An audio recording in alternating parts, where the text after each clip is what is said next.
సుందరాంగులను చూసిన వేళల కొందరు ముచ్చట పడనేలా, కొందరు పిచ్చను పడలేలా. సుందరాంగులను చూసిన వేళల కొందరు ముచ్చట పడనేలా, కొందరు పిచ్చను పడలేలా.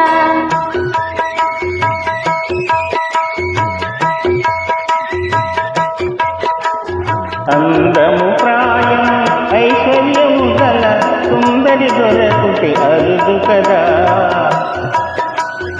అందము ప్రాయము ఐశ్వర్యము గల సుందరి దొరకుటి అరుదు కదా. ముందుగా ఎవరిని